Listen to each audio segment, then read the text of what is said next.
It's Wednesday, April 21. This is the news on PBCJ. I'm Gabrielle Thompson.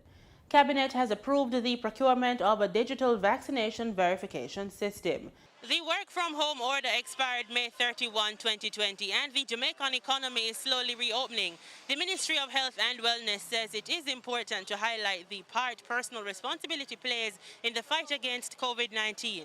Industry, Investment and Commerce Minister Audley Shaw says government is in the final stages of approving a green investment strategy to address areas of sustainable development across the island.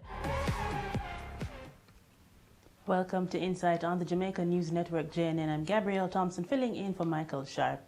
An interesting discussion today. Joining me in studio is Dr. Agri Irons, consultant psychiatrist and chairman of the Jamaica Coalition for Tobacco Control, and Dr. Jeffrey Walcott, a psychiatrist and member of the same coalition. The Jamaica Public Service Company, JPS, recently announced an approximately 44% increase in complaints of high bills between April and March 2020 compared to the same period last year. The utility provider says this is as a result of the depreciation of the Jamaican dollar, fuel costs, and rising usage thanks to the COVID-19 pandemic and more persons staying at home. But what if there was a solution? There just might be. Let's talk to Oswald Smith about his light bill tracker app. With this heat, I'm always running my fan, my air conditioning, and as you might imagine, the light bills, they do have some amount of sticker shock on them. Now, the prime mover though was a conversation I had on Twitter with this guy, Randy Rowe. He does financial classes. Every Mikla, exactly, and the grower classes. So he put it out there, why doesn't someone just build an app, to help us estimate our light bills? And, I'm an app developer. I thought to myself, actually, why doesn't someone go out and do it? So, I was still busy doing other projects, but then a few weeks later, got up early one morning and said, let's do this. And here's Light Bill Tracker. The Jamaica Stock Exchange, JSE, on Wednesday launched its collaborative green bond project aimed at attracting capital through green bond listings. At the project's end in 2022, the JSE will list the Caribbean's first green bond. It says this will reinforce Jamaica as a place of choice to conduct sustainable business. When you select your favorite vegetables in your local supermarket or from a vendor, do you stop to think of where they came from? And when you hear the word farmer or farming, what comes to mind? The Agro Investment Corporation, AIC, wants you to think of farming as a business. The AIC is the agribusiness facilitation arm of the government of Jamaica's Ministry of Industry, Commerce, Agriculture and Fisheries.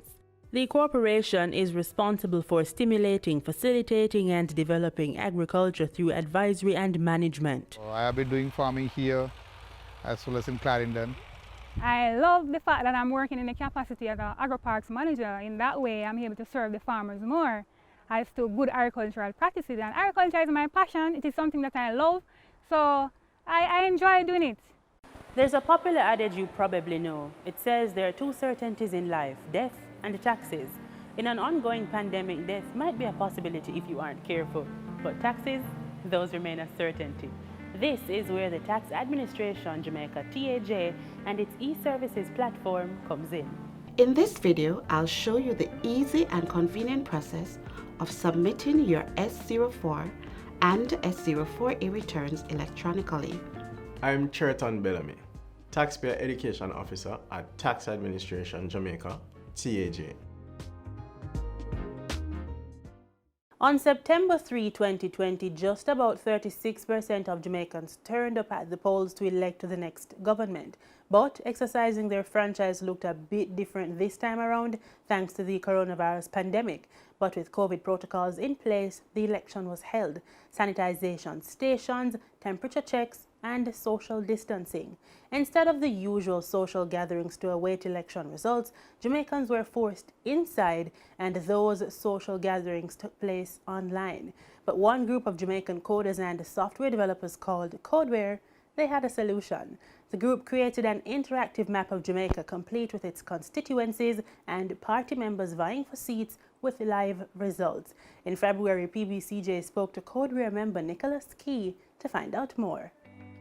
We didn't necessarily anticipate the high influx of just people and users interacting with the site, not at that scale, but we're more or less prepared.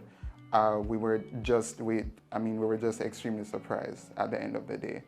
For just over a decade, the Jack Den Group of companies has been operating under the slogan, "Customer satisfaction is our business." Normally, the company offers pharmaceutical supplies, it offers janitorial services and chemicals, a range of chemicals.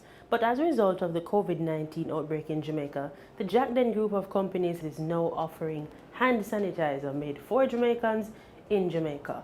So we're getting a look at how the company has managed to, for such a long time, turn it hand and make fashion, and what the business is like now that it's producing hand sanitizers in the time of COVID-19.